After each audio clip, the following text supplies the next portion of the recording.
Energized as always to talk the issues as they unfold domestically and internationally, looking at the impact.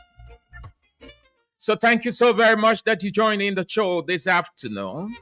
We've got the issues to talk about. We put the bits and pieces together and then we throw it on your lap. You make the final decision.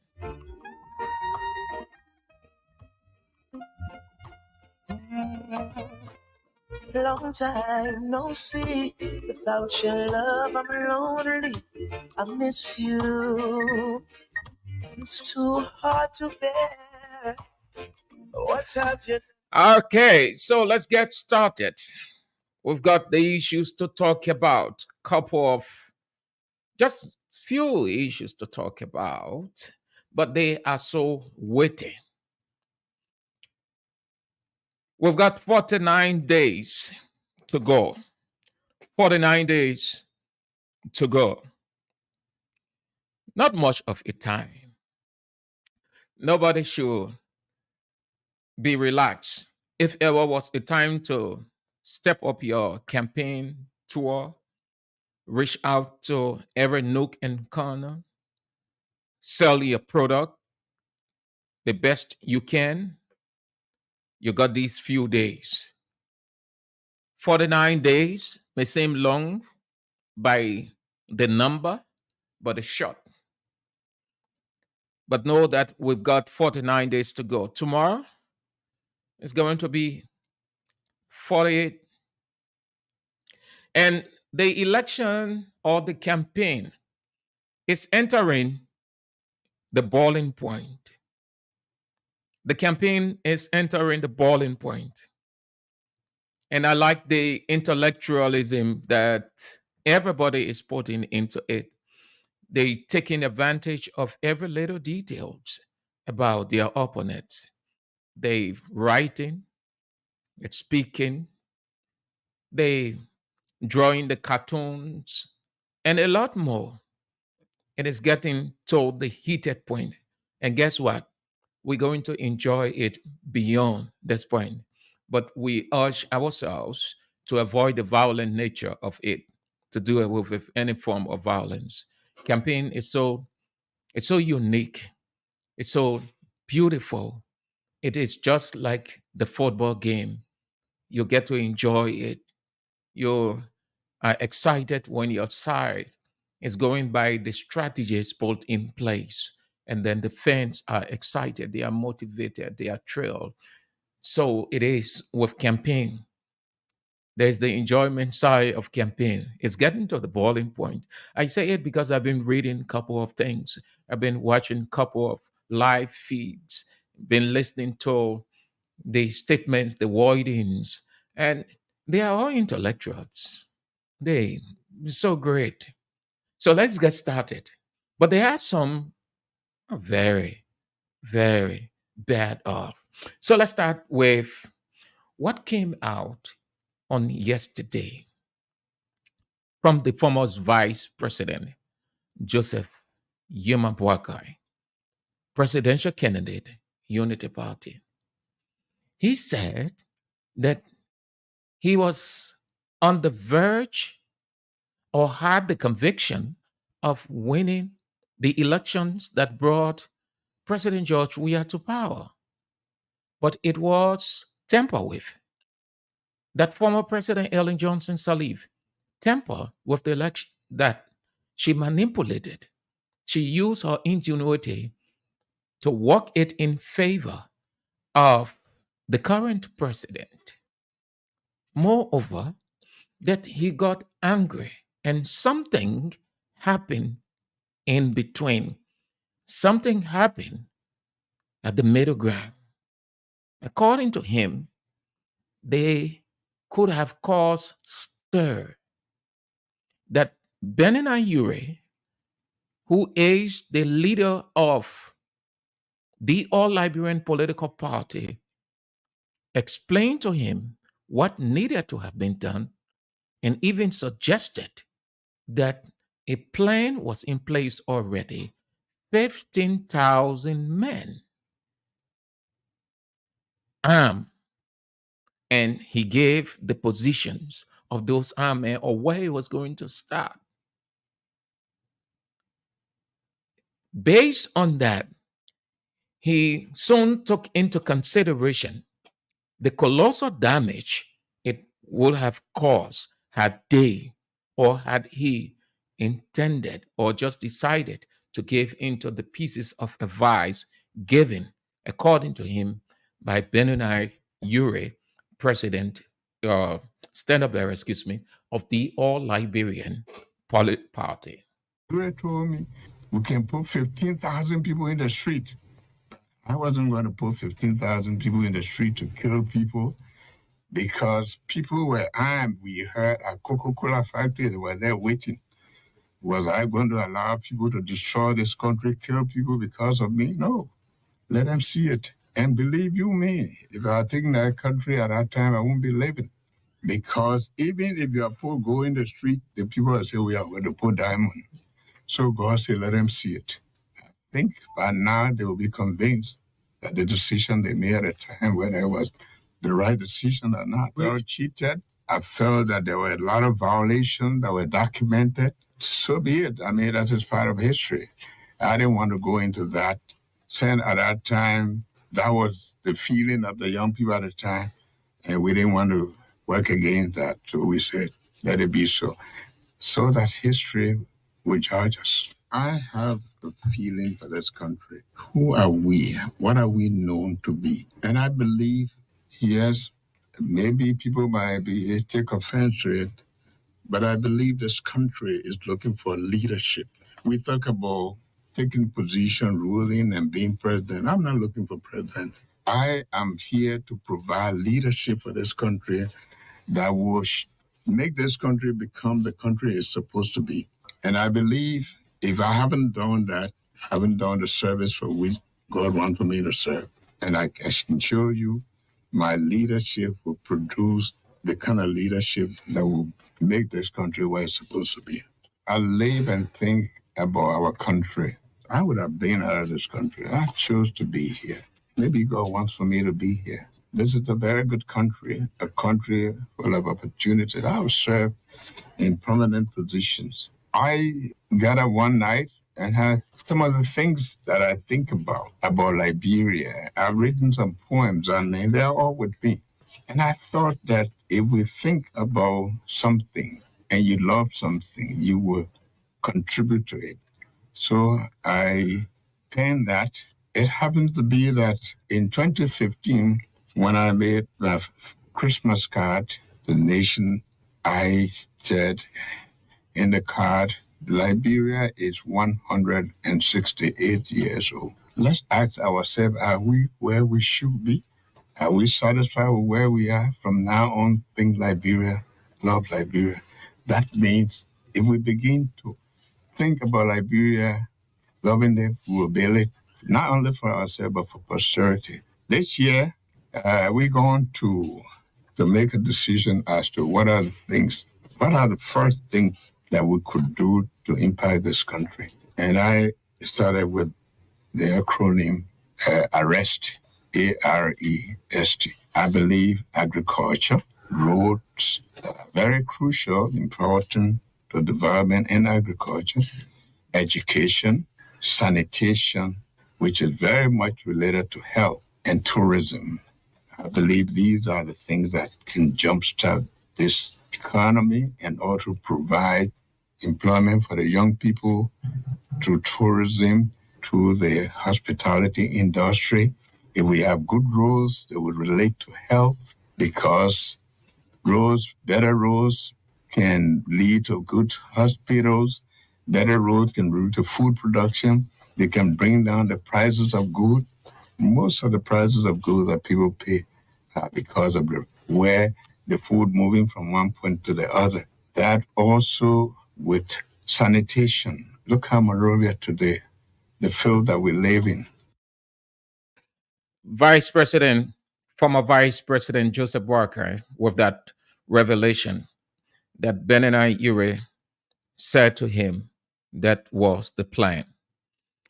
Before I can contextualize this or put it in context, I should inform you that Benoni Ure will be reacting, I am told, on tomorrow, Wednesday, that he will give a full reaction to that on tomorrow, I'm told.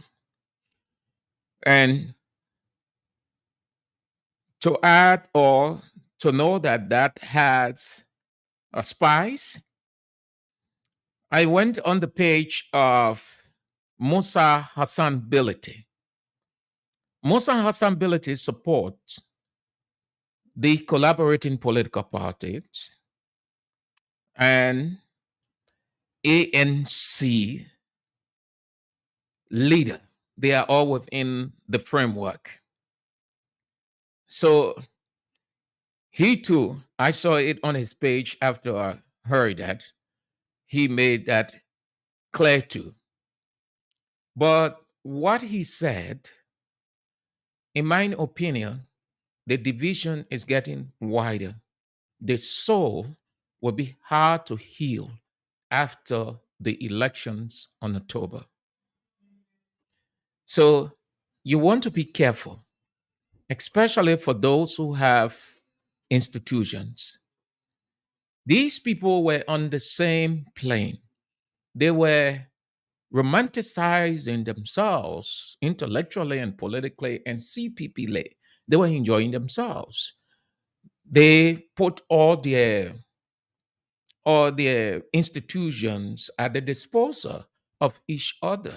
The CP people at the time, Joe Boakai, Yombli Kanga Lawrence, everybody was there. They would run to Musability's radio station, speak, say a lot more they could have said or needed to have said against their rival.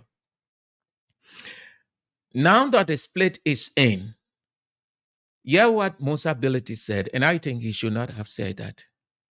Yeah, Joe Boakai was on Truth FM on yesterday.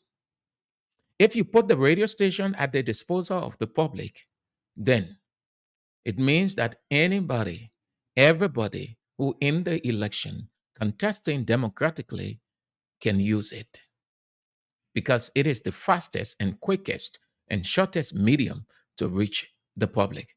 So, yeah, what he wrote on his page, and this is a direct reference to Joe Boakai. He said, UP is the acronym for Unity Party.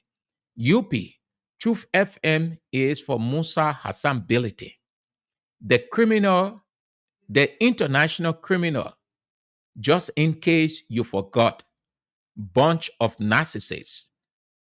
In essence, he's saying that UP people refer to him as international criminal.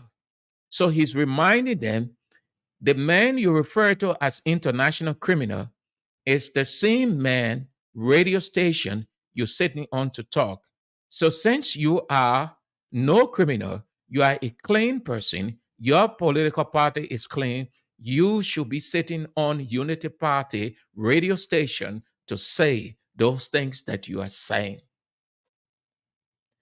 So at the close of the day, assume that Unity Party set up their radio station. They're going to be three jobs whichever way. But that's not what I'm saying. What I'm saying simply by this is you can do that. Once you allow the people to enter your compound and sit on your radio, you can come again and make these public. No, it's like, oh, look, come on, we'll make fun of you. You can do that. So let me put this in context now. Joe Barker. And I'll go back. Let's go back to the clip. Mr. Ure told me we can put 15,000 people in the street. I wasn't going to put 15,000 people in the street. We can put 15,000 people in the street. I wasn't going to put 15,000 people in the street to kill people because people were armed. We heard a Coca-Cola factory, they were there waiting. Was I going to allow people to destroy this country, kill people because of me? No. Let them see it. And believe you me, if I had taken that country at that time, I wouldn't be living. Because even if you are poor, go in the street, the people will say, we are going to put diamond. So God said, let them see it. I think by now they will be convinced the decision they made at the time, whether it was the right decision or not. They were cheated. I felt that there were a lot of violations that were documented. So be it. I mean, that is part of history. I didn't want to go into that.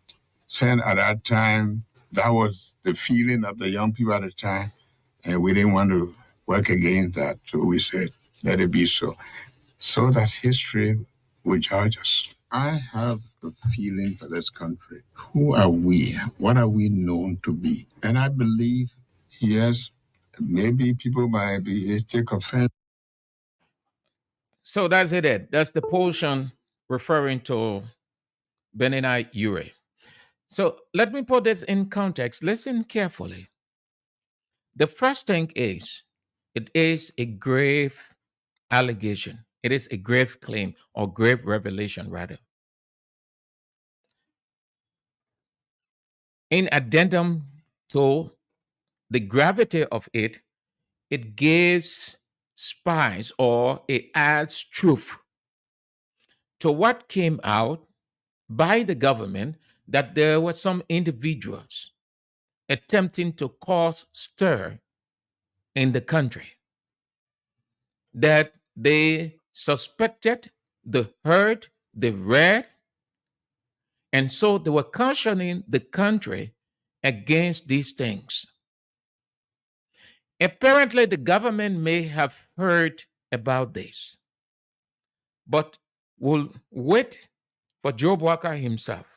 Well, I do not know, but I think sometimes things happen by coincidence. Sometimes you might want to do away with certain things, and then you are not really going about to say, okay, we're going to do it this way, it's going to be that way. And then suddenly. So Job Walker got on Truth FM, and it just clicked to this talk show host mind to ask him about his chances of winning 2023 elections. There where it came from. The journalist asked him, what are your chances for winning 2023? In the past, how to call him? Winston Totma didn't raise any concern. George Weah didn't. And then he went on naming some people. Now, when the question ended, Joe Walker decided to give a detailed explanation on that. That's when he explained that he felt cheated, he was cheated, that President Ellen Johnson Sirleaf, former president, manipulated the entire process. She tampered with it. She turned it in favor of President George Weah, and that this plan was on the table to ensure. What I want you to know is the plan was that, what he explained, that plan of 15,000 men, that since this woman put it in charge of George Weah, she turned, the pendulum turned to George Weah.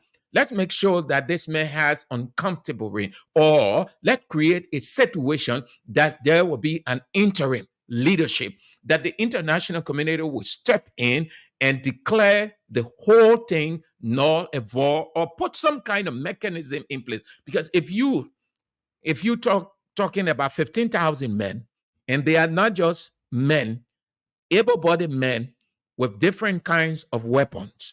He mentioned guns. He mentioned guns. That George Weah and his people will not be inaugurated and will have interim leadership to prove to this woman that what she did was wrong. Two, Job Walker has always been saying, and people have spoken of him as man of peace, a loyalist, a patriot. So why would a patriot, a nationalist, a loyalist keep such a grave claim all those years unto himself, and all of them moving within the CPP corridor, amusing themselves, going around, transitioning from one chairman to another? And I should pause here to tell you a couple of years back, 2021, 2022, I started to say that politicians, nobody should ever believe politicians that treat everybody with skepticism. Treat everybody with skepticism. It doesn't suggest that you are faithless. It doesn't suggest that you are weak. It doesn't suggest that you lack your five senses. It doesn't suggest that you are unfriendly. What it does is it puts you in a position. It gives you a whole new picture of how to discern the present and the future. What did the very God who created us say? That the human mind is desperately wicked. No one knows it, only He alone. Why this man who is referred to as the man of peace had always lived in that corridor would keep such a grave allegation? When you have such a thing like this and you know that in your rational self it is wrong, you tell the person bluntly, in confidence, that this is wrong, we can do this. I don't expect you to come up with such an idea. You know what's going to happen? I will notify the state about it. Or that you make sure that you never ever say that again. You never ever bring it out again. That's what you do in such a situation. Joe Barker left it as it is. Then in you will flow with it, and all of them running all around condemning their colleagues here and there, branding other politicians and other people as unpatriotic. Joe Barker, in my opinion, should not have kept it all along. So Joe Barker simply said yesterday, by his revelation, had 2023 not come, he was still kept it in mind. So since 2023, around, and it is election year, he opted to bring it out. Clearly, Joe Barker felt that he was sounding nationalist, patriot. No, he wasn't. Joe Barker only made it clear that truly these politicians in this country are just not right for this country. Fourth, it dampens his chances. Nobody should think that it added plus to Joe Barker chance or Unity Party chance. No, except that you don't know election and election campaign. From the very moment he released that, what you saw, his rival supporters, they took advantage of it. And they started to weaponize he and his Unity Party with it. He gave them the weapons. He armed CDC and the other political parties yesterday. Nobody should understand this in the context of peace or he was being honest. It's a minus. He blundered. He should not have. Now watch Benin Ayure, if not today, on tomorrow, what he will say about Joe Barker concerning his revelation. It dampens his chances. There are people within Unity Party that we talk in confidence just before coming on the air, and they made it clear that saying that was papi, that the man will want to care, and that the man will carry. But sometimes the people around him will not just advise appropriately. That was not the timing for such a statement. It was not right. He placed a dent on his chance of winning 2023 October 10th election. What Joe Barker has done, and this is not a plus for, not, let me say not a plus for. This is not a campaign for George Weah and his people. I have tried to keep myself as professional, play a middle ground role, a neutral role, but I say the reality. Joe Barker gave President George Weah and the Coalition for Democratic Change the election by reducing his strength and weakening some of his supporters, if not more, by saying what he said on yesterday. Who in the rational self will want to build up or have further confidence in Joe Barker to vote Unity Party? The people might just say, we rather stay with the devil we know than the angel that disguises itself into devil. So since we have this devil, we can live with this devil and not to live with two devils. They might just rationalize it that way. It dampens, he plays a dent on his chance. It's going to affect him. He has handed the election to his rival, President George Weah. That's what he did on yesterday. It will affect him. And this is not to say that George Weah and CDC are 100% sacrosanct or holy, don't have any problem, or they're just going to win it as they say. No, it's going to be a battle. They're going to fight. And CDC got a couple of minuses, and they admitted to those minuses when they used the expression, we are not complacent, because if we just sit idly on our achievements, we're not going to win it. We want to win it, so we're building up on what we already have. We're not sitting. We keep our development afloat and add on it. So it's not a foregone conclusion that CDC has already won. But Joe Barker and the rescue mission has added significant substance to George Weah's chance of winning, or President Weah's chance of winning. He handed him a good chance. He should not have done that. Let the pendulum shift to Benini Ure. Having talked about Joe Barker, Benini Ure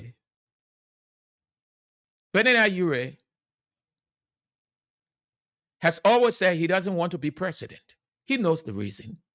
But Benini Ure past has never ever allowed him, because the people, they live still with the psychological scar of IMPFL, or let's say NPFL, his government, and what they did. His on-travel ban, and a lot more. Benini Ure should not have ever thought about that. I know he will give his justification, but we are now feeding on what Joe Barker said, because Joe Barker is a prominent figure. Joe Barker is 76 plus. Joe Barker has not lost his five senses. Joe Barker is normal. Joe Barker knew exactly what he was saying. He didn't miss his words. He knew exactly what he was saying because it was told to him, and they were involved with the 2017 arrangements. All of them. Benini Ure did not speak to him as a boy that didn't know what he was saying. So we can accept Joe Barker's position or revelation as true. So we are feeding on it, and anybody all over the world, any media institution will feed on it, they will run with it. He gave a very substance news. Benini Ure should not have done that. Now, Benini Ure has split from the collaborating political parties, and he's with,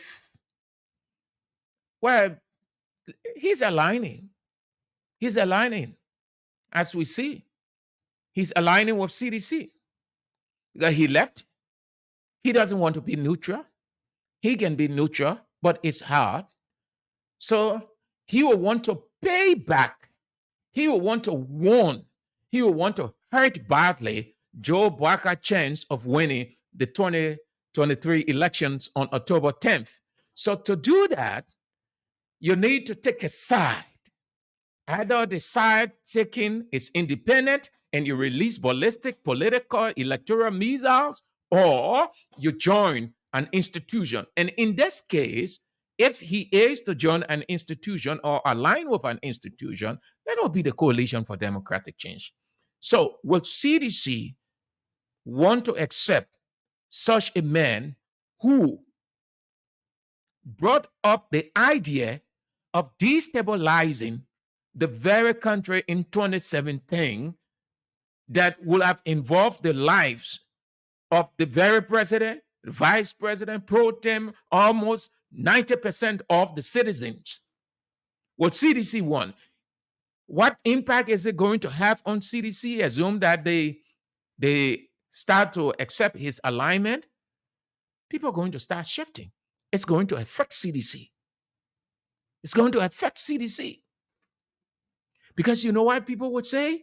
Yeah, it's a man who wanted to kill thousands of people. You know the man, MPFL, they may get a kind of record. Yeah. The man said 15,000 men were ready and they have guns all over the place. That the same man, CDC people brought on the side after they condemned Joe Walker.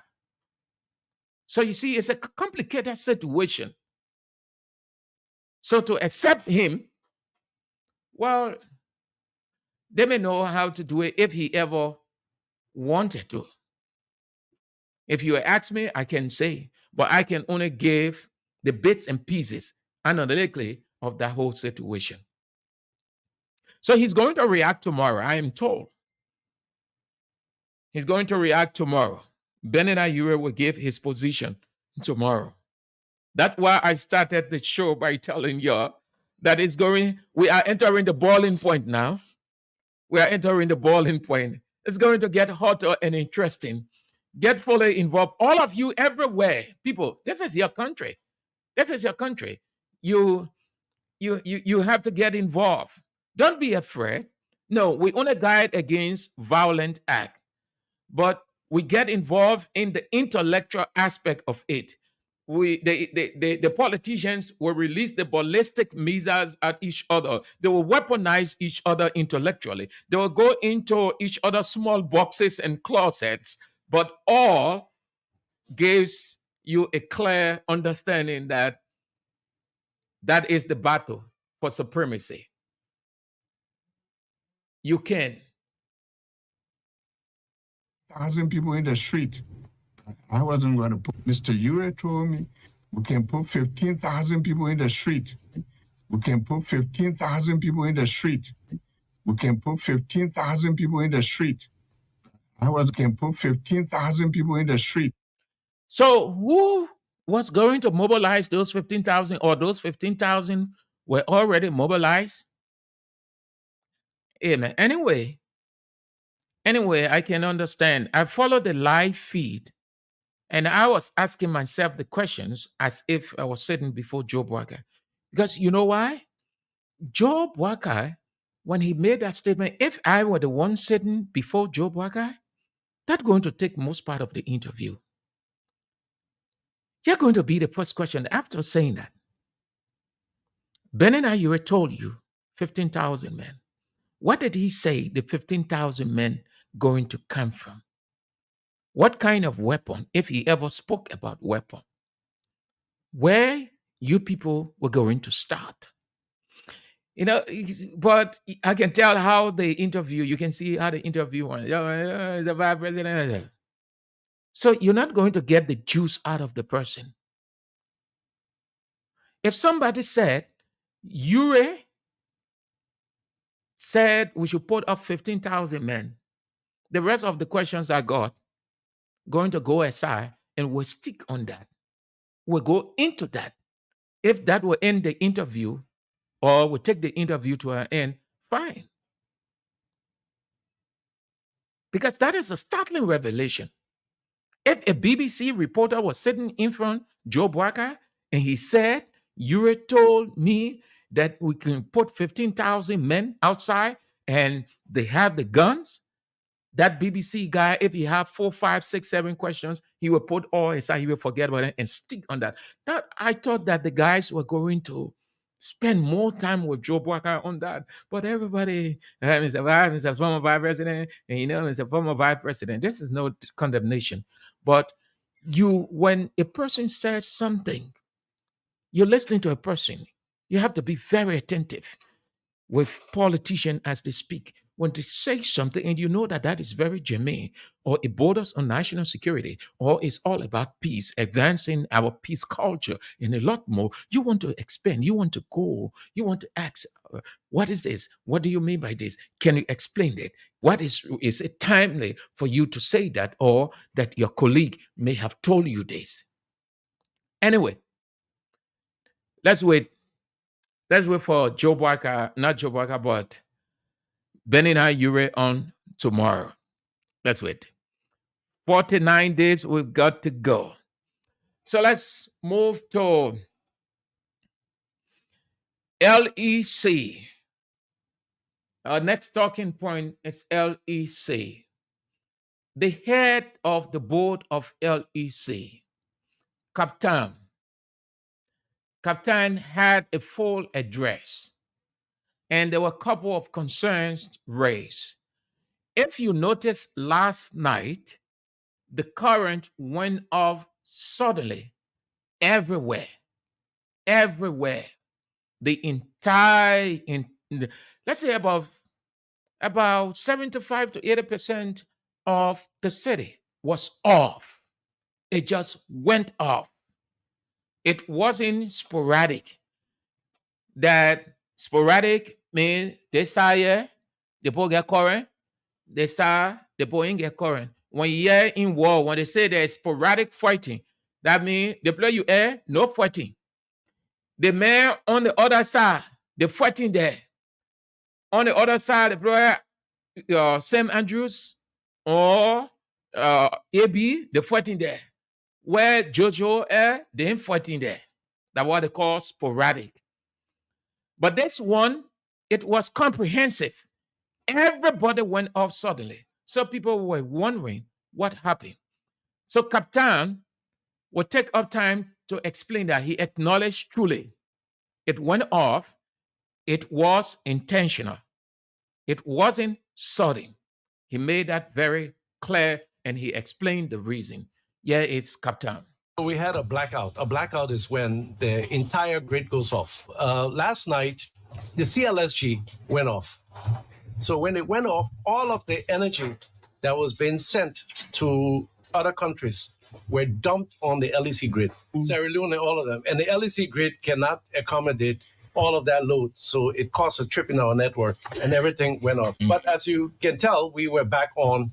Our engineers got back and restarted the system and we isolated the CLSG from our grid. It sounds counterintuitive. I would even have probably felt the same way. Somebody told me, oh, we're exporting to Ivory Coast and I don't have electricity. It doesn't make any sense. But again, let me put it in a context so that we understand what exactly we're saying. In our billing, we have a netting on our billing, which means that whenever I receive electricity, the meter bills me for the electricity I get.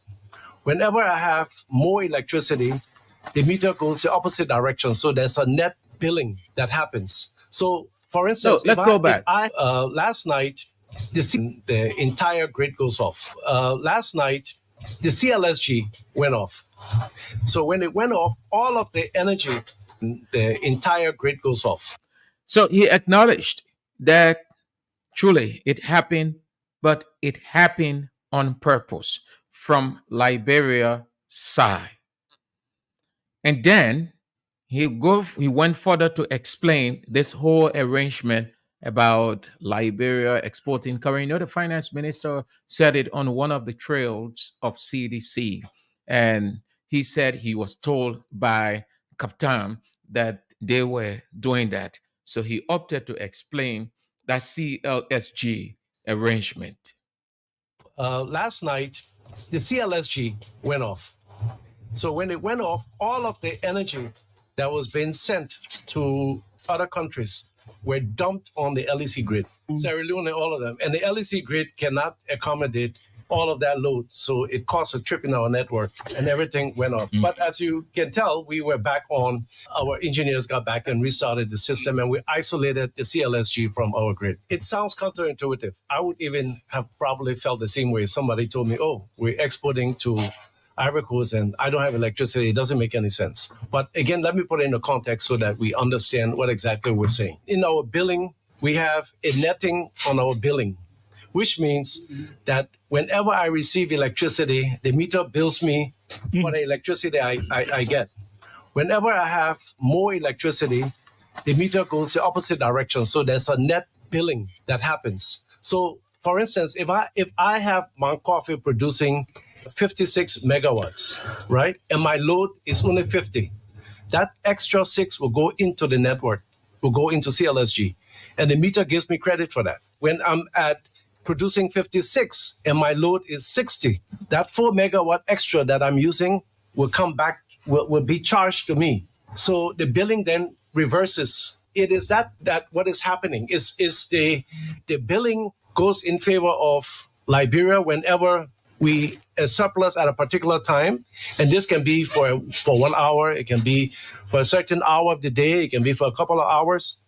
It all depends on our load because the load is not constant. When somebody goes and turn on an air conditioner, it changes the load on the grid. The next person turns off the air conditioner, it changes the load. So imagine that happening on a network level. People are putting on appliances, turning them off. The load fluctuates. The board chair of LEC, Morning Captain. Another thing he talked about was people moving around, stealing meters, people imposing or acting like LEC people, and community dwellers or residents will give into these people.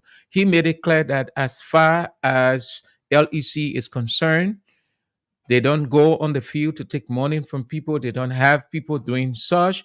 If anybody ever did that or doing business with such person, it is at your own risks. He referred to them as imposters. Not everybody who comes and tell you they're LEC employee are LEC employees. We have a lot of imposters. We've arrested a lot of people.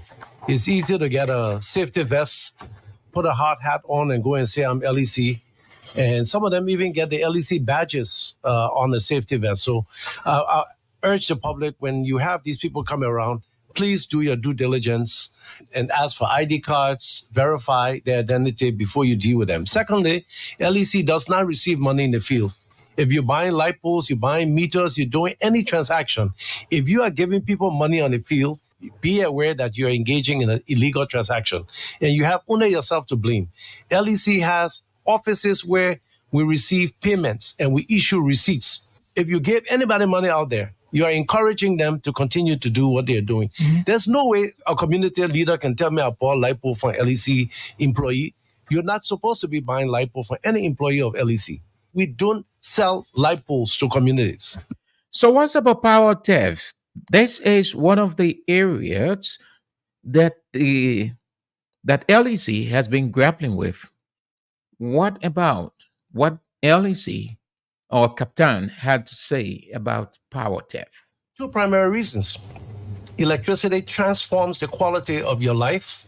Just imagine the day LEC turns on in your house, how it changes the quality of your life, sure, what it means for you.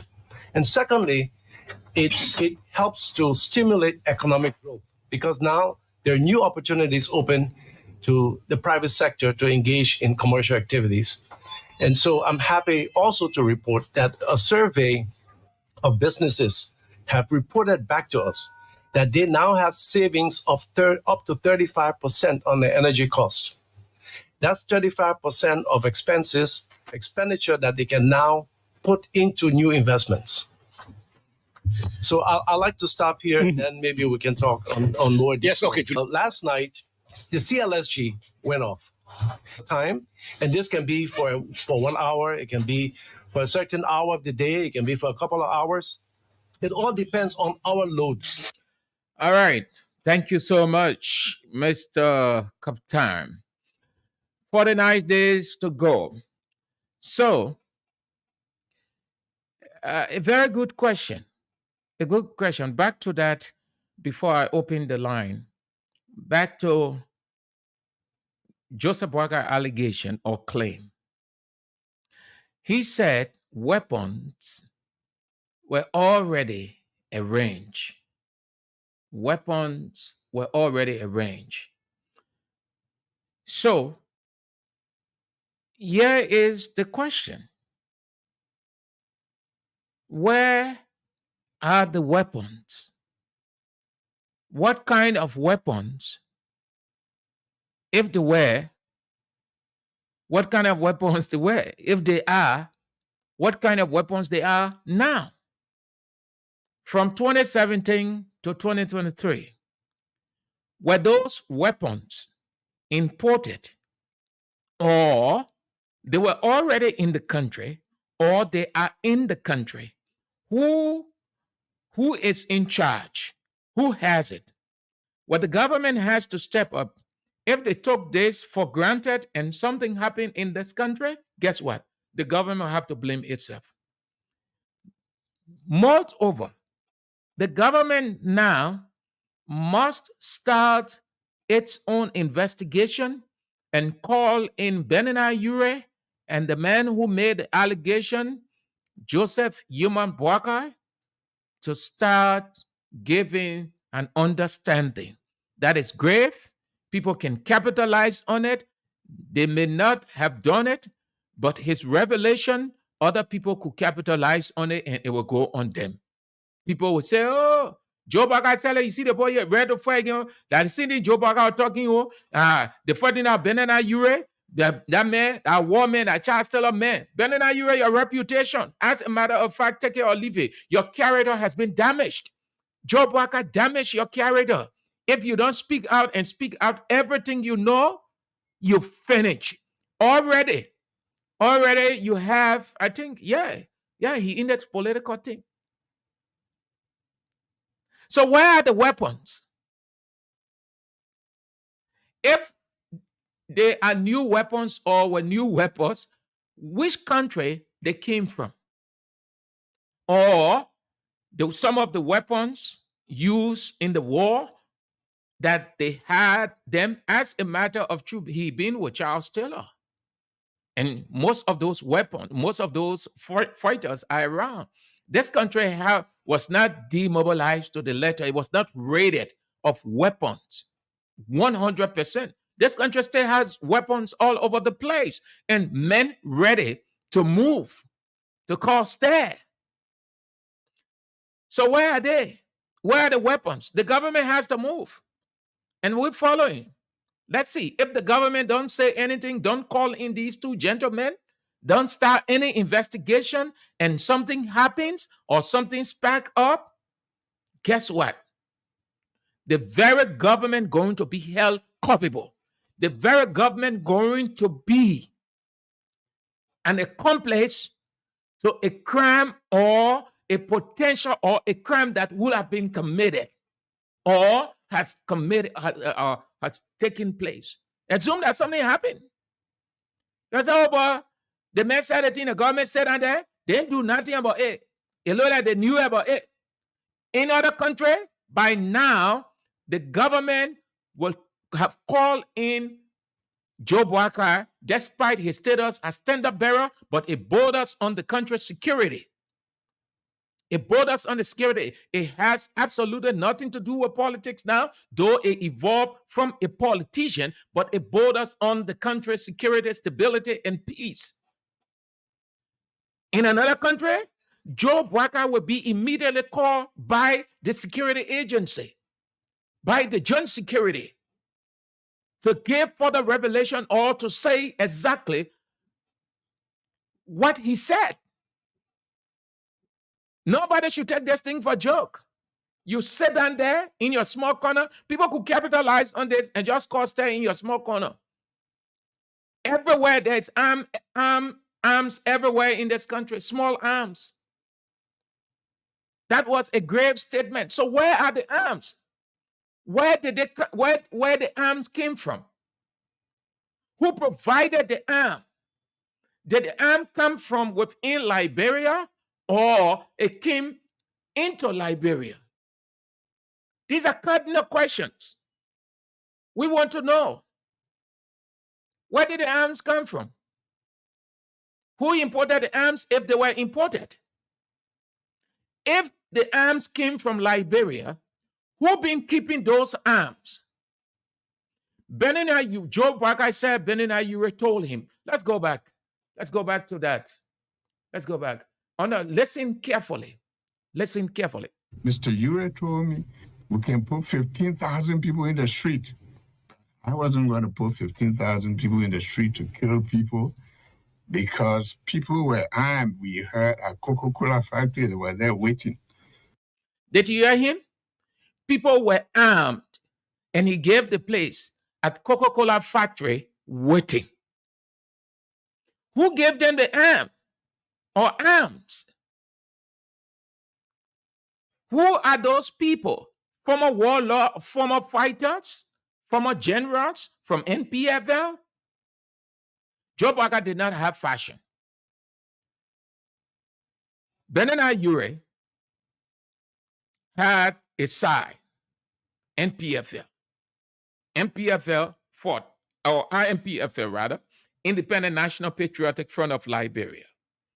Most of the soldiers are all around from those various warring factions, Model, Yolimo, NPFL, IMPFL, all of them stay around us. And they have not lost ideas of their military ability. Some are ready. So, who are those guys? Was it Benina Ure that provided the men or made the men available? Because he said the guys were armed and they were at Coca-Cola factory. 15,000 people in the street. I wasn't going to put 15,000 people in the street. I wasn't going to put 15,000 people in the street. It's not to say that he had 15,000 men. According to him, what Benina Ure wanted was his approval, just to say yes. And then I will give the order. That's what he meant by this expression. Street. I wasn't going to put 15,000 people in the street to kill people because people were armed. We heard at Coca-Cola factory, they were there waiting. Was I going to allow people to destroy this country, kill people because of me? No. So where the arms came from? Anyway, let me leave it with state security. The only thing we can say, if they sit down, play a blind eye on this, refuse to call these guys in for whatever the reason, and something happens, or they should not be even talking about people wanting to destabilize, that they got intel and they have listened to some of the statements made by people in this country, which can be equated to destabilization, then they should not be making any public address on security. They should just leave it. But if they are keeping the peace of this country as a government, as an institution, this is a grave claim. These two guys should be called in for further understanding. It's grave. All right. So we want to know where the arms came from. What kind of arms? Oh, how I like the white people, man. Sorry if I'm sounding racist. But I'm just helping out all of us here as a country. The white man, immediately such comes out, the white man will call you in, the security will call you most respectfully, intelligent, in a refined manner. You know why they will move swiftly? Because it borders on the stability, the peace, the security of their country, the citizens. It's not because Joe Barker, vice president, or former vice president and stand-up bearer Unity Party, or Benena Ure, former foreign minister, former member or close member, former president Charles Taylor, or aligning with CDC. No. Let it be not on anything of such, but rather look at their claims. The claim, rather, look at not Benena Ure, look at Joe Barker's claim. Since he mentioned Benina Ure, then Benina Ure will have to be called in. Sorry to say, if I'm sounding racist, so I beg you, please forgive me. But I am prompting the government to move swiftly, accurately, efficiently, but in a more judicial way. It's not going to cause any political stir. It's not going to frustrate anybody's campaign. When you make a grave allegation that borders on the life, the safety, the stability, and peace of the people of the country, you have to give an understanding to the protector of the peace, which is the government. Simple as that. So we're waiting. Let's move to the next talking point, and then I'll open the line. Y'all don't worry. My guests were not showing up today. All of these things happen. Yeah. So we got the issues to talk about. That's why the law say, as talk show host, never 100% rely on your guests. Always have your bits and pieces so that if you are let down, you continue with the information that the public need to know. So let me talk this one as quickly as I can. Then we can go to the line. Please understand. There is something ECOWAS ambassador to Liberia, Josephine Nkrumah, said in her address at the ceremony of the 600, over 600 trained police officers.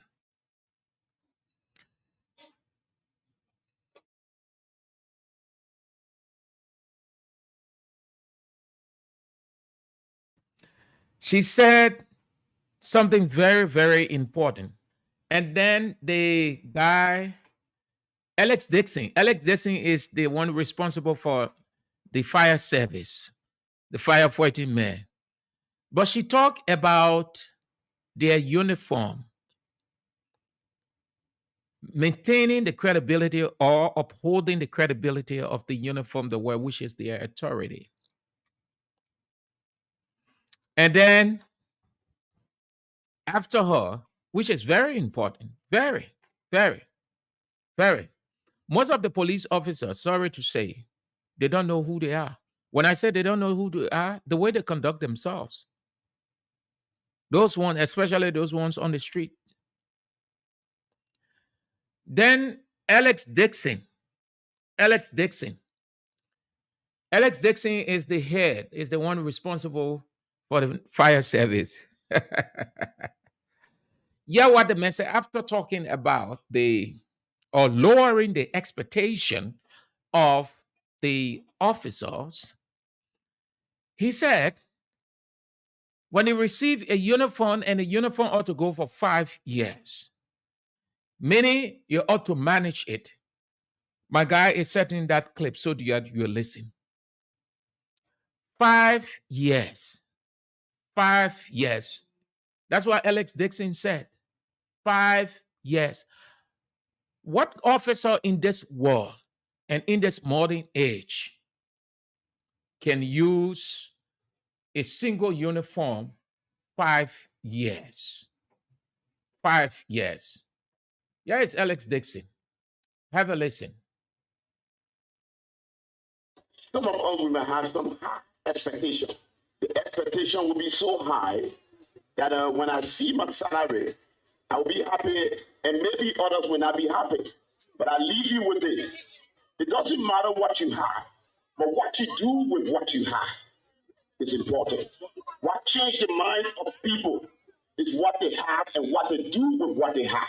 Somebody can be making $500 and you making $150. What you do with that $150 as an officer is important for your life. When you get to the sales, they give you a uniform as an officer. That uniform is for 5 years. After 5 years, before they give you another uniform, you have a uniform for 5 years. After 5 years, uniform as an officer, that uniform is for 5 years. When you get to the sales, they give you a uniform as an officer. That uniform is for 5 years. When you get to the sales, they give you a uniform as an officer. That uniform is for 5 years. When you get to the sales, they give you a uniform as an officer. That uniform is for 5 years. After 5 years, before they give you another uniform, you have a uniform on today.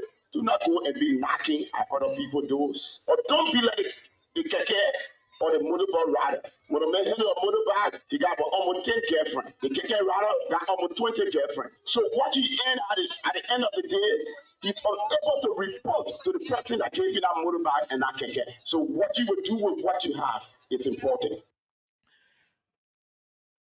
How is that possible? So if that happens in America, because he said when you get to the States, meaning that's the experience he got from traveling to the United States, having an understanding or being brief about the fire service there.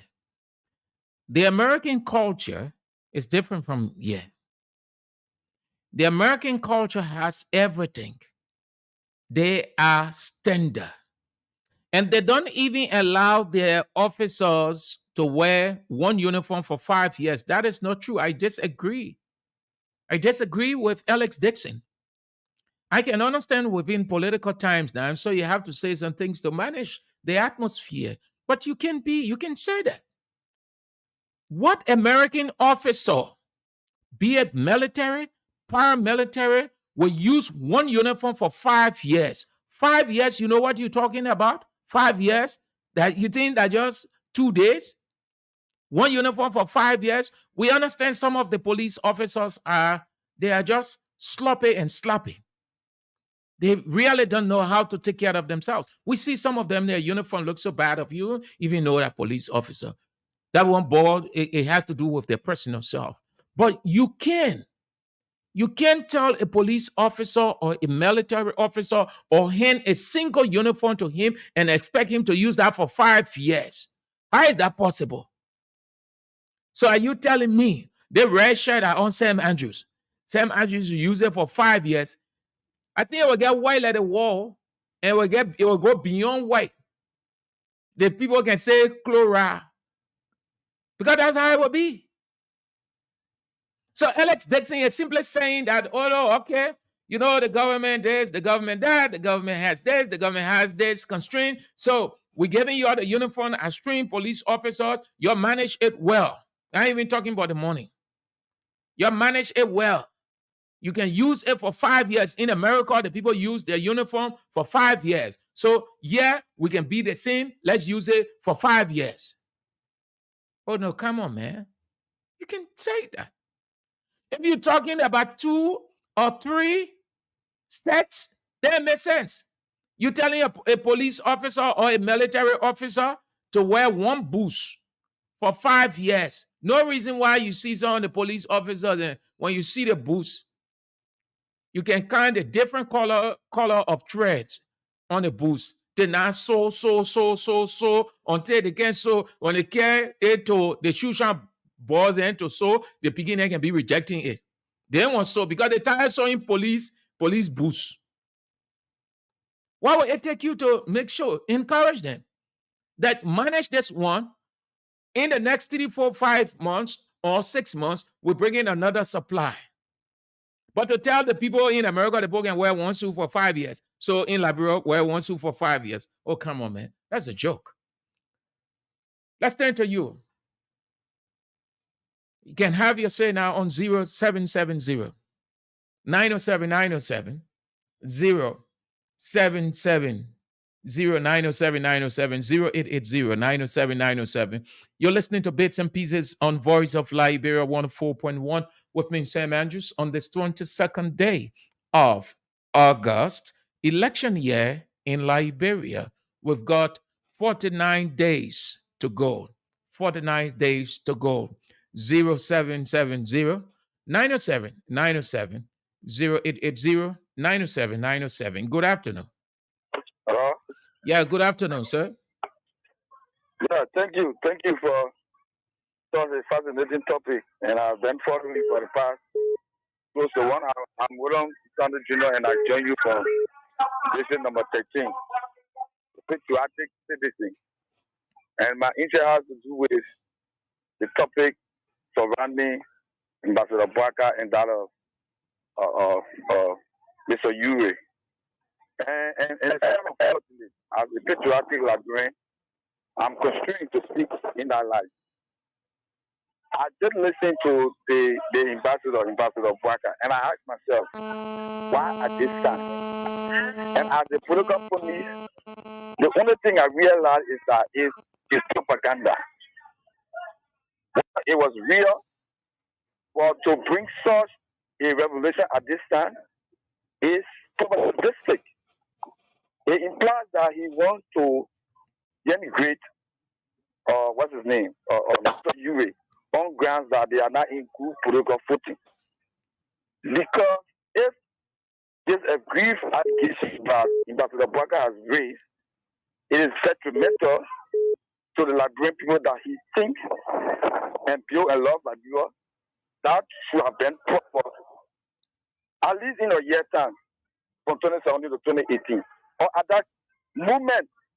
But because Ambassador Bwaka knows full well that Mr. Ure would not support him, Mr. Yue might be going on the other side, and he thinks that coming up with this revolution, the people or Liberian people will see Mr. Yue as a dark and a wicked man. Okay, sir. We all know Mr. Yue's history, but Baga is deceptive, and I want Mr. Yue to take this very serious. Yeah, he's reacting. He's reacting tomorrow.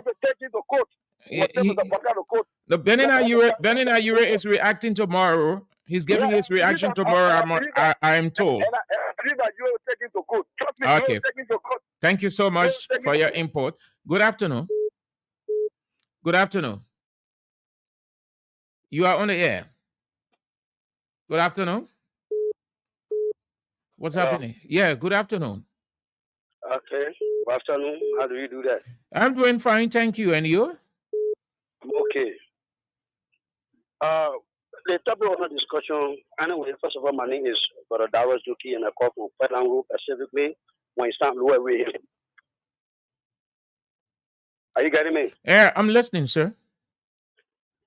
Yesterday, the statement made by Pastor Baka, now as you were yet explaining, going into depth, I'm thinking, wondering if you were really thinking right to make such statement, or he was a slave of tongue.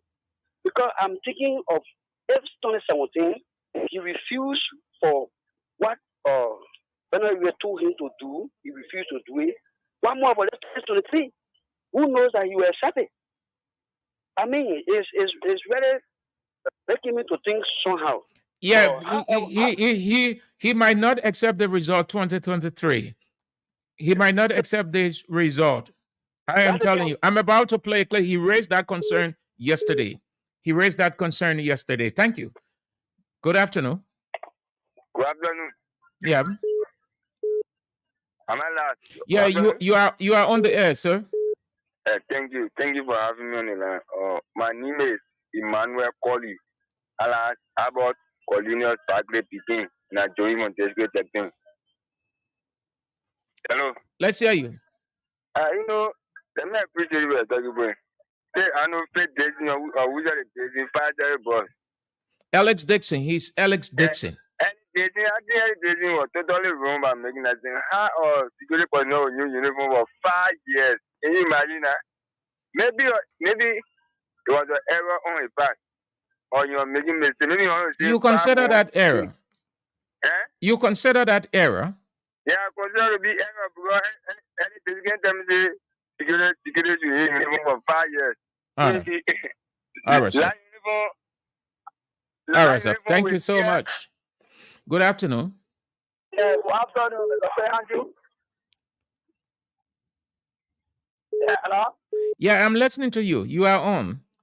Yeah, I'm the chairman of the new generation in support President George Manneh. We are calling for this 14. Let's hear you. Yes, I want to start on the speech of the president.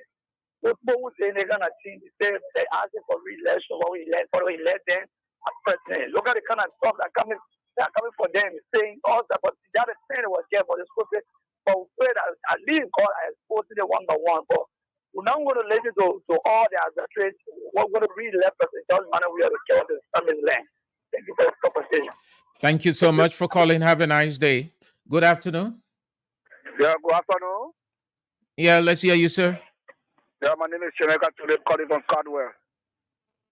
I can remember 2019,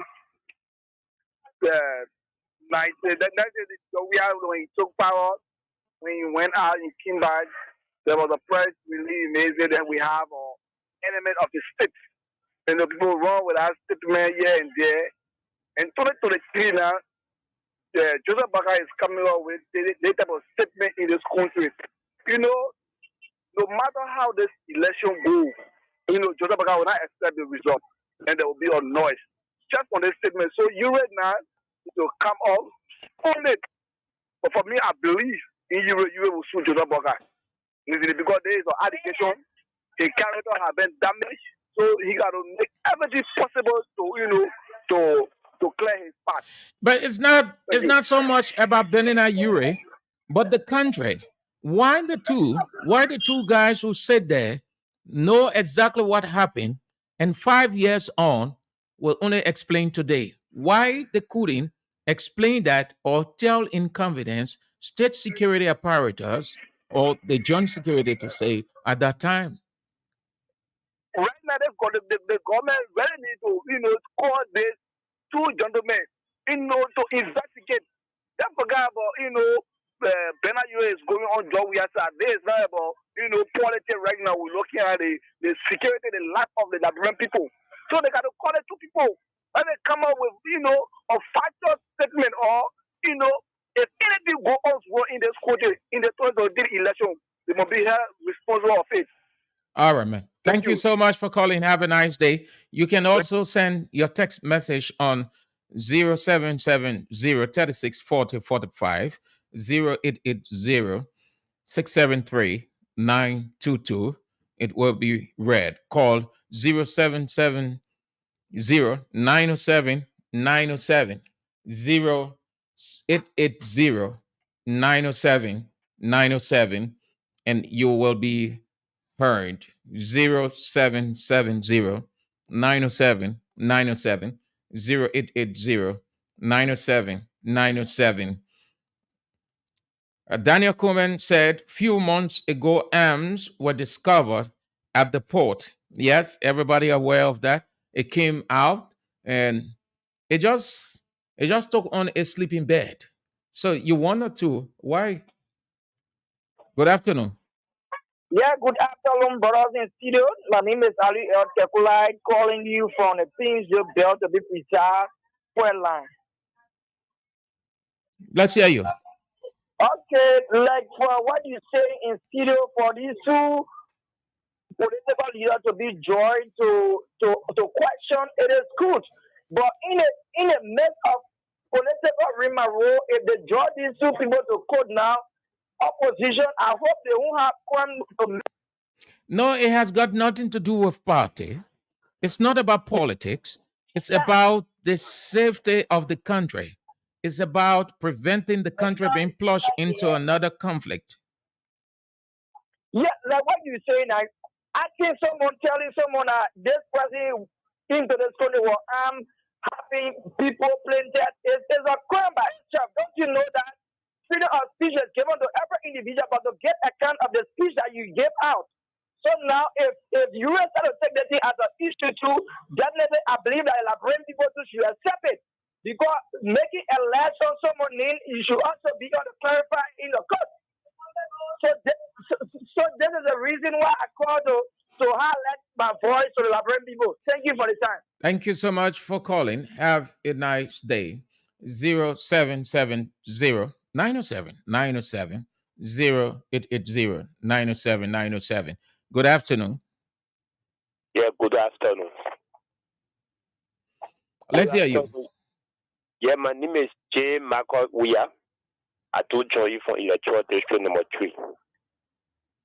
Yeah, thank you for the topic on the discussion. You know, sometimes when you really listen to the Liberian people, I don't really know as well as people don't read in this country. The first thing in speech, you should know the intent and the in totality. This particular paper was just exposing certain things that are happening. He's not a man of violence. So why people trying to politicize the whole issues?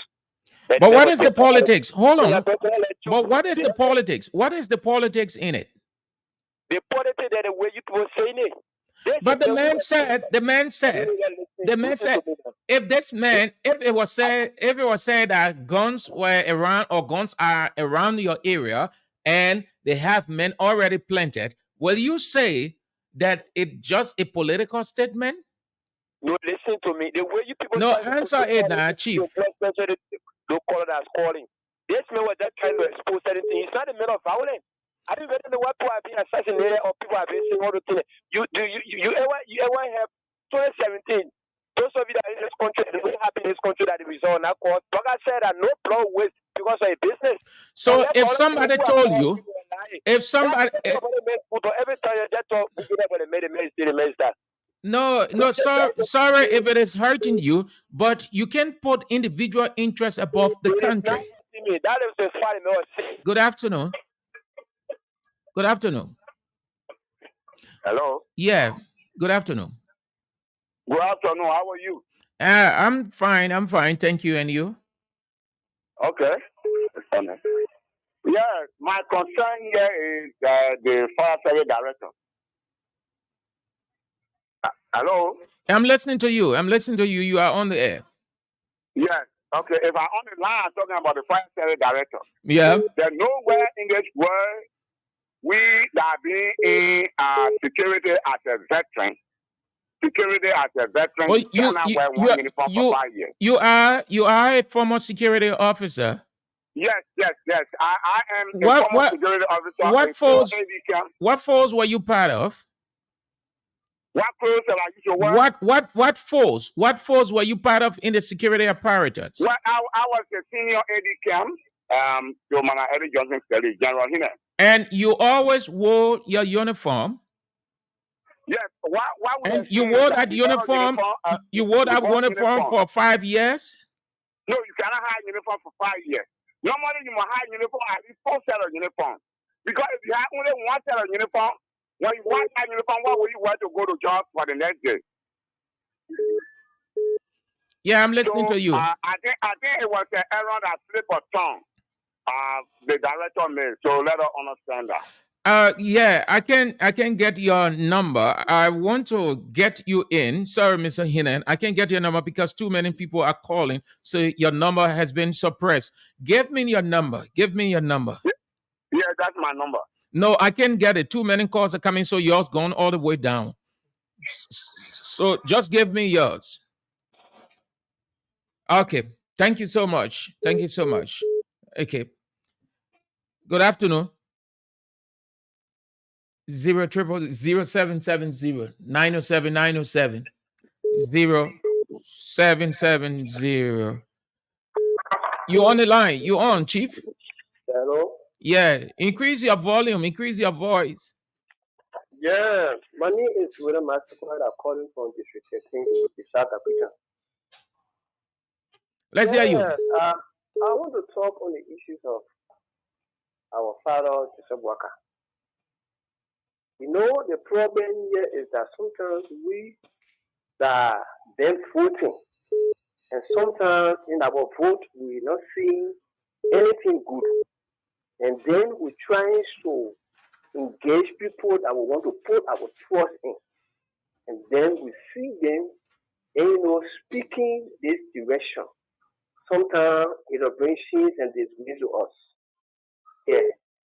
There are certain things in the Bible that I heard that in the book of Psalms, they say when the foundation destroys, what I'm trying to portray is that we see that George Weah didn't do anything better. So we need a change. And he is the change that people are looking at. But in coming on the platform, attacking somebody. What is what is the attack? Huh? What is the attack?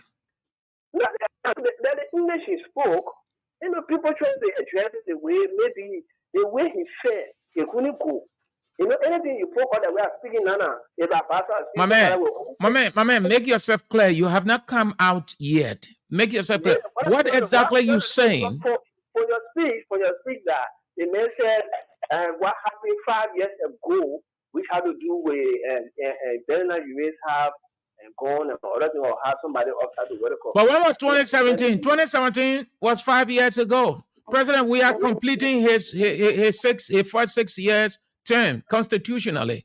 So that statement was made 2017. Joe Biden claimed to have won. He claimed to have won the election. That Ellen tempered with it. Ellen didn't want him to win. And Benin Ayure suggested to him that they needed to have done something. And Benin Ayure, according to him, placed it before him that they have 15,000 men. Well, and Benin, he went further to say men were already at around Coca-Cola factory. Then you say, "Danama Oti, according to man." My man. But what I'm telling you now is that something that was done for the past, and then nobody knows nothing about it. Oh, you see how you can operate in a country? When in your interest, then they will not go to pass. But when there are other people, then you're digging in the past, all the way from the first year they born the first child. You can go all the way there. My man, I beg you, but go off. Good afternoon. Good afternoon. Yeah, good afternoon. Yeah, let's hear you, sir. Yeah. You know, my brother, I will always tell people, and I will always say it. We said that the opposition is not in the interest of this country.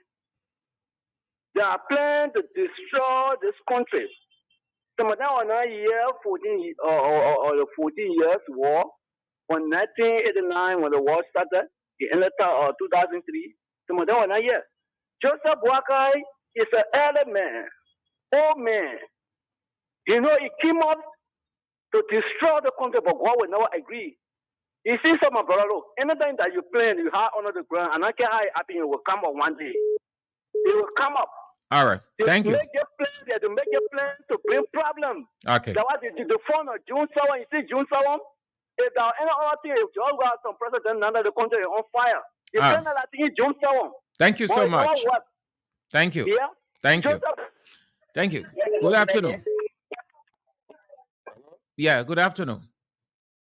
Yeah, thank you. This is John Bidel, and I join you from station number 17. Let's hear you, Mr. Bidel. Yeah. My contribution to the show is being popularly discussed by other quarter as a related to Ambassador Boakai revelation. And in my own understanding, the only reason why that plan wasn't implemented is because by then the government got intel. Because I follow you and you made a revelation on it that the government said that there were some wicked people who wanted to have destabilized the. Yeah, I was referencing what the government said recently. The Minister of Information came out and other people came out based on what they got. So they were cautioning people against any form of violence. Yes, even during the 2017 election, that deal was made. The government at the time, some guys from the youth made that statement that there were some guys who were planning to destabilize. So the first thing is that the reason why Ambassador Boakai didn't agree because the process was leaked. That's one. The process was leaked.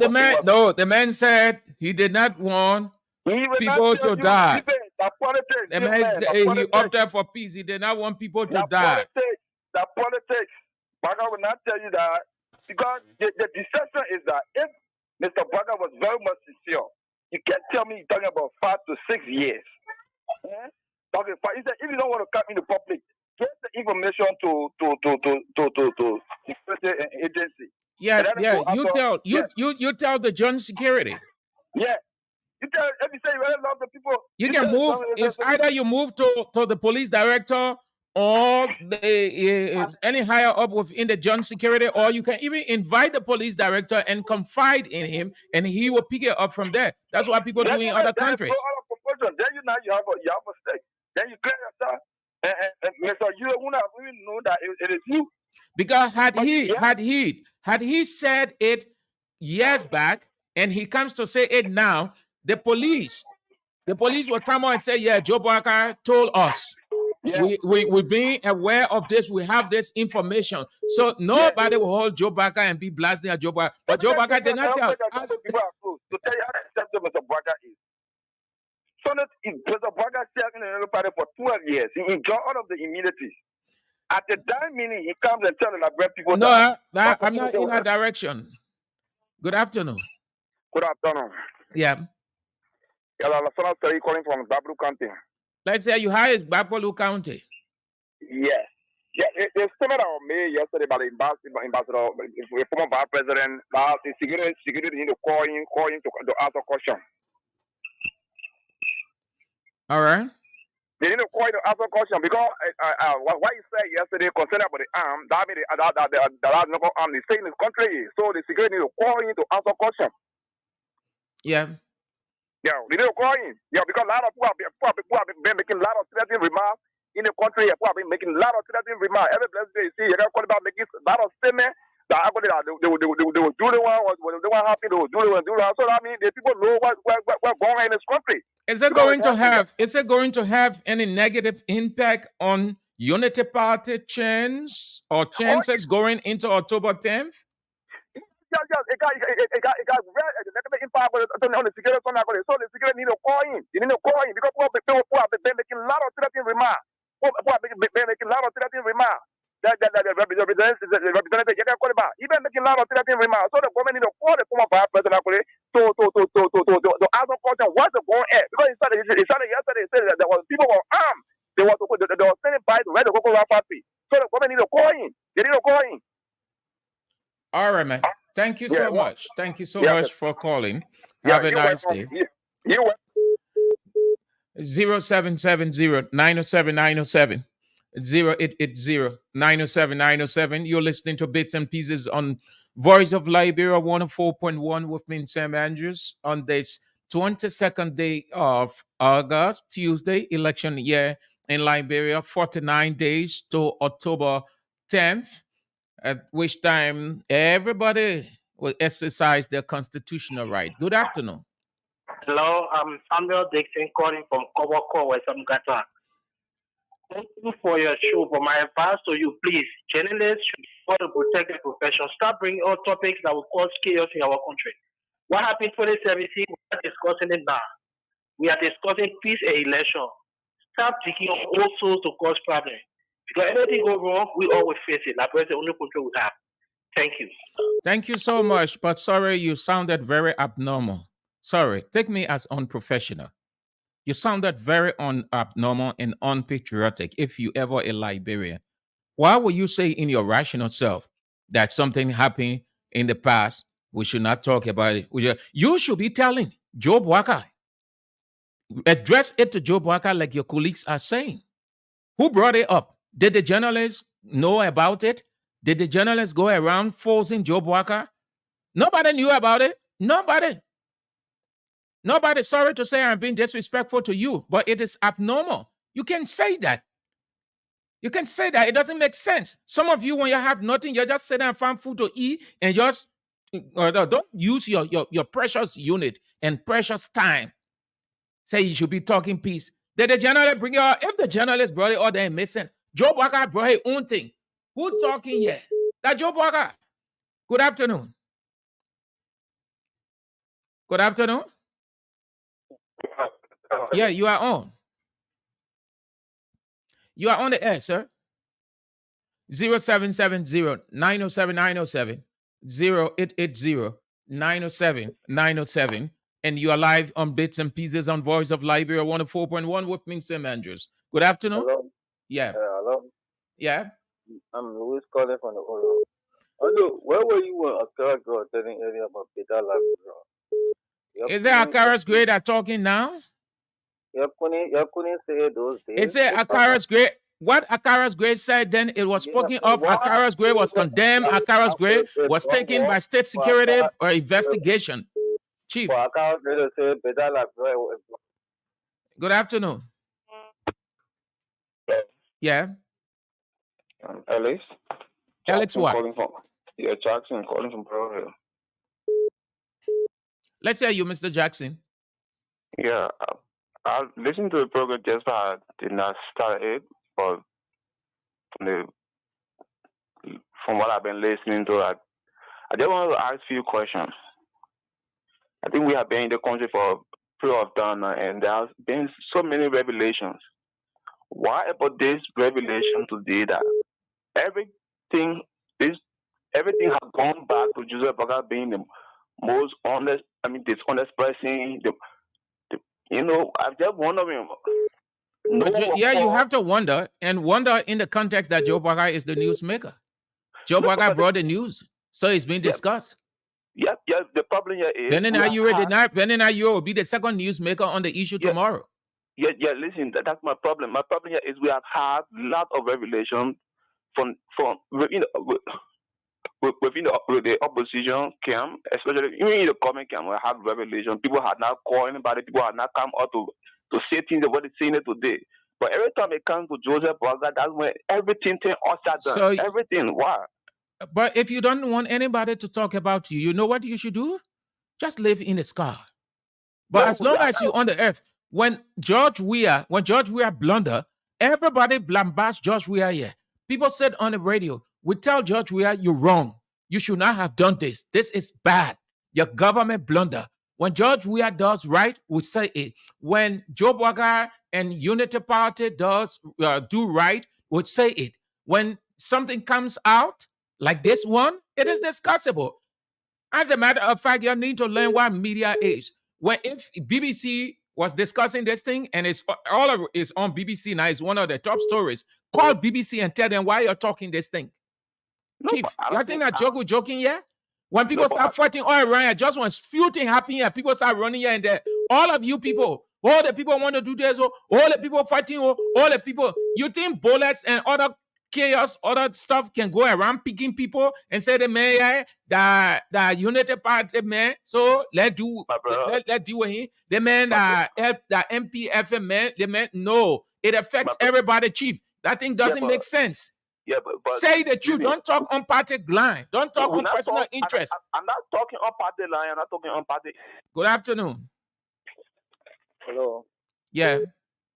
Firstly, the call about we're not friends over and just probably the next president. That's all. Yeah. That's all. Just intellectualize the issue. All of y'all work on it. Good afternoon. Good afternoon, sir. How you doing? Yeah, I'm good. And you? I'm fine. I'm Jefferson Bokodi from Single, 21 Street, Chairman. Okay, let me make my input. You see, the issue of Joseph Barker making statement and statement has concern with security. I want to say this is not strange for me because I've been hearing a lot of people making how they call it from military statement that cause chaos. Like for Easter, even they call it the chief of staff made a statement that even if you have to be investigated at the end of the day. But wasn't the chief of staff condemned, blasted out? Since then, you heard him say anything? He regretted it. He went back. He went in his military catacomb. He was blasted by the public. He was blasted. Did you hear the government come on and say, who dare blast the chief of staff? We arrest you? Everybody expressed their opinion. Everybody expressed their opinion to that issue when the chief of staff said it. Sure. So tomorrow is you may come up with a statement. We just want peace. We just want peace. When they can call the Joseph Braga, and for me, I'm a member of Unity Party. I want to be objective. So if Braga made statement that undermine the security and peace of this nation, we need to call him for a statement. I don't think it is all about politics. This is about our country. Security. Another person could have said it other than Joe Barker. We will be talking about it the same way. Sure. Thank you, sir. Thank you for calling. Have a nice day. Good afternoon. Yeah, good afternoon. Yeah, let's hear you, sir. This is where Charles calling from TSL. Yeah, really, for me, I feel sorry for the Papa, the old man, Joseph Barra. Because the reason I feel sorry for this is the last opportunity, and when I win a job, I'm flowing, because the more I feel I'm being used, all I think be talking, people feel sorry for him, but job flowing, I allow opportunity. Thank you. Good afternoon. Good afternoon. Yeah. This is Chembeke Clayson calling from Conway. Yeah, let hear you. Yeah, thank you to you guys in the studio. One thing I want to say to the people of Liberia, this is our country. There is not one person in this country here. Whenever somebody is planning evil for the others, let them illegally order the persons and come and clarify things. I think Honorable Baka was saying yesterday, they have been planning that thing a long time. So we don't want war in Liberia here. We don't want destructions. The country is not already built. Then when it come here again, it will be a problem on our part again. So we really apologize to the government. Let them call Baka. Let Baka come and give a doubt. Let him come and clear a doubt. Where they keeping the gun? Where the gun came from? Who brought the gun into the country? And how long it been in this country? Then they call a man and explain it. So, my people, there is no party business, whether it's from Unity Party or CDC or whatsoever. We are discussing our country. Please, all right, man. Let the government call. Thank you so much. Good afternoon. You want to move? You want to call off the radio? Listen to me by your phone, just as you would call anybody anywhere. Cut the radio off. All right. Thank you ever so much for spicing up the show with your calls. I appreciate it. That's how we do it. And here is it. Nobody, absolutely nobody.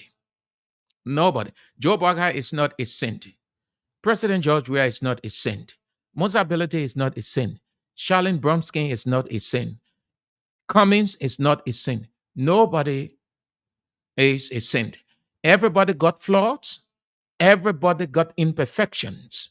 As long as we are on the earth as human beings, we are subject to natural laws. There is only one person that is exceptional and holy in all that he does: God. What I'm saying by this, don't portray this whole stuff of Joe Barker as if he is the only holy man that everybody against. Nobody against Joe Barker. Just sit here. When President Weah does something, people say it. People get behind the microphone. They say it. And they are right. Because it is wrong. And you don't want it to be repeated. You know how many things that people say about Cummings that's wrong? And Cummings thought that he was right.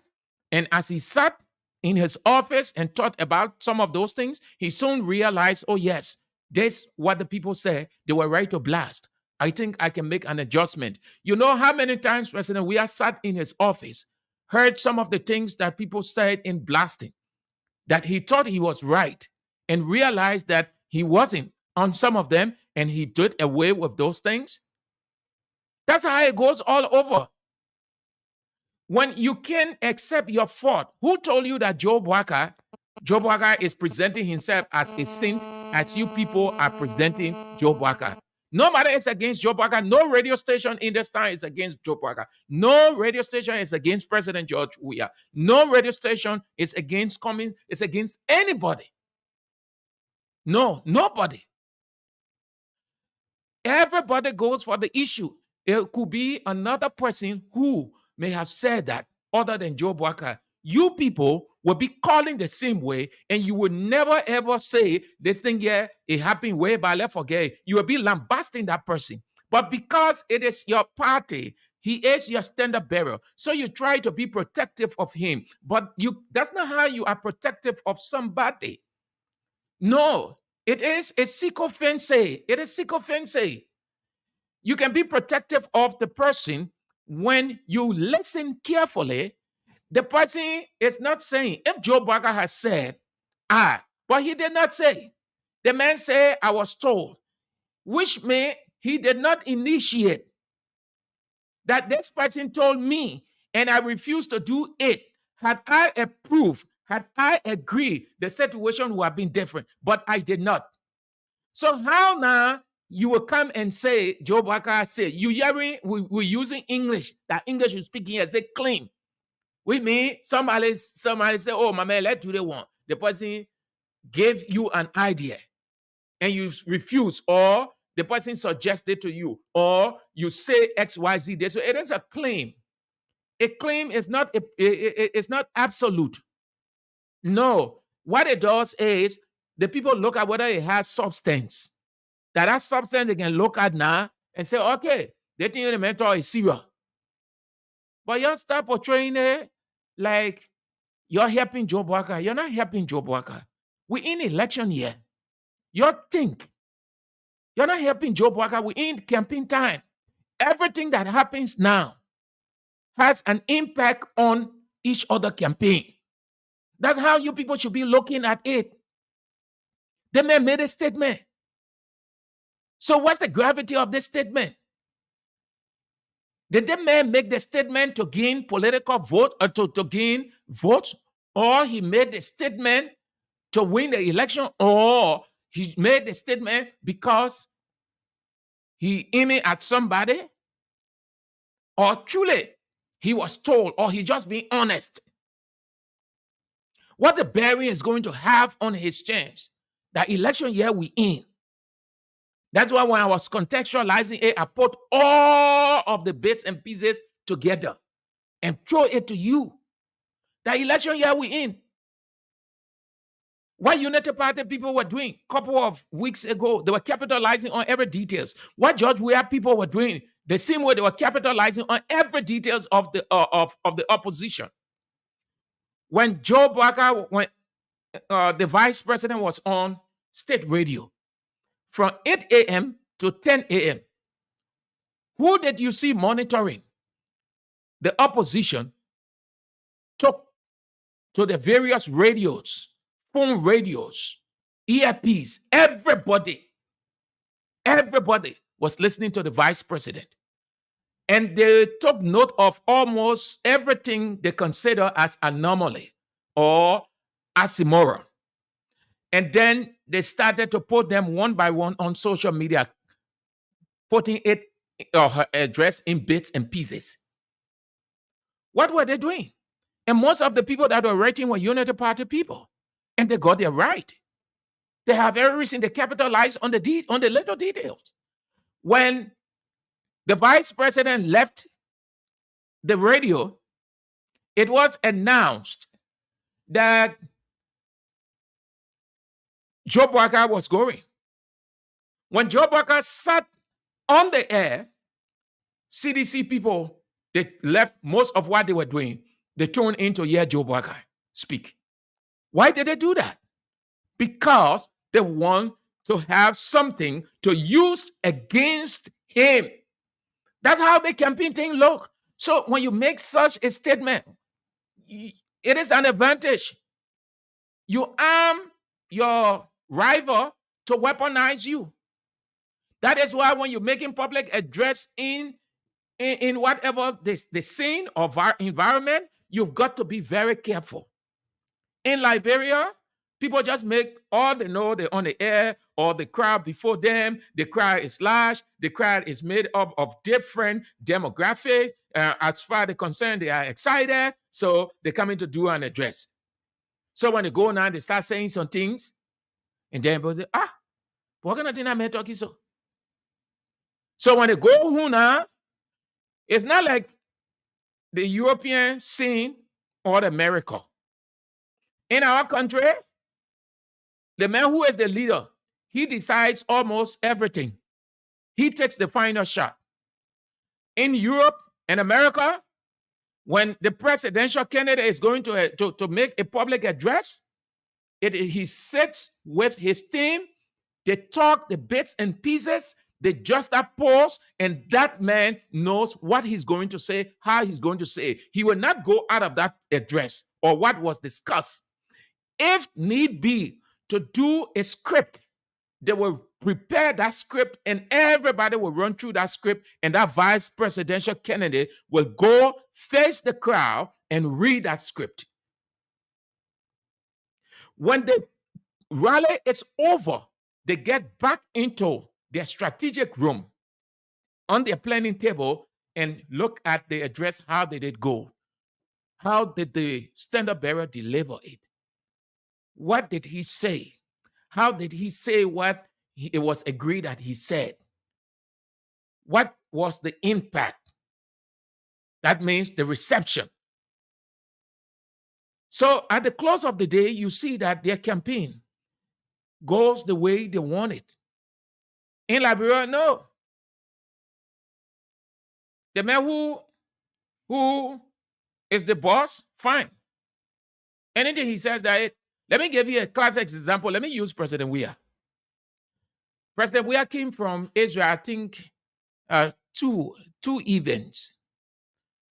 When he came from Israel recently, the first one, it was Minister Bouaka Fofana who moderated. And Minister Fofana was up for just 4 questions. When the 4 questions were exhausted, there were other questions that were coming. What happened? The president opted to talk. The president said, yeah, but I have a question. When the president came from Israel, they said Minister Bouaka Fofana was the one who moderated, who coordinated the press conference, rather. They asked the president the 3rd question. The fourth question was on how the president felt in Israel, praying, going to the. Then that's when he started talking how he went into the water. His wife said this and all the stuff. So Minister Fofana decided to cut the press conference right there based on the president's schedule. I'm telling you how it is in Liberia. A white man, they were not. And what did the president say? That president, we are using, and not using opposition. So you can say, oh, the station that Jowia station, the station that Jowia station. What happened? The president ignored Minister Bwaka Fofana. Go on executive mansion page. It's there. He ignored Minister Fofana and he started to take other questions. When he felt that he was exhausted with the question, he started to move. But if it was a European or American press secretary, once that man said 3 questions, Joe Biden will stick to that 3 questions. He will not answer any question from any journalist asking. So what I'm telling you by this example I'm setting, the leaders here, they decide what they want. They don't really listen to the people. If I'm going to make a public address, if I'm appearing on a radio station, or I'm going to address the crowd in person, I share the idea with my team that this radio station invited me. And they want me to talk this. I put it before you. Let's put the bits and pieces together and give a full write-up. Why? Because if you can do that and you just go and start to speak and start to say, because you know what kind of questions come in. The people don't really sit down to do imagination that, okay, we go into Voice of Liberia. They will ask this question. They will ask this question. If they ask this question, this is how you ought to answer or you ignore it. We don't do that. The guys can coach their people. All they know is female honorable, a presidential candidate. The chief is going to talk. So you go now, you say, the people want to bring war. I say no. That's something to talk down there. If Joe Biden had not said that, it will not be the talking point. It has become the talking point now. That's the trending issue right now. That's the trending news, even though we have other significant issues unfolding. But this one has toppled, has taken over the other issues because it borders on the country's security. So those of you saying, oh, you're against Joe Biden, you're not helping Joe Biden. No, not at all. Look at it from a campaign standpoint. You should be convincing people. And thanks to the second to the last caller who made it clear.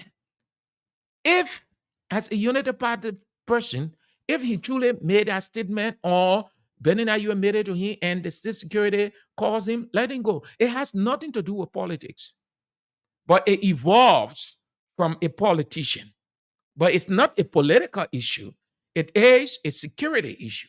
And that will take me, as we close to JNB, a suspicion about the National Elections Commission and the judiciary. That he's not too sure that the election on October 10th will be free, fair, transparent, and credible. He's not too sure. He is keeping a curiosity on the National Elections Commission and the judiciary. Have a listen.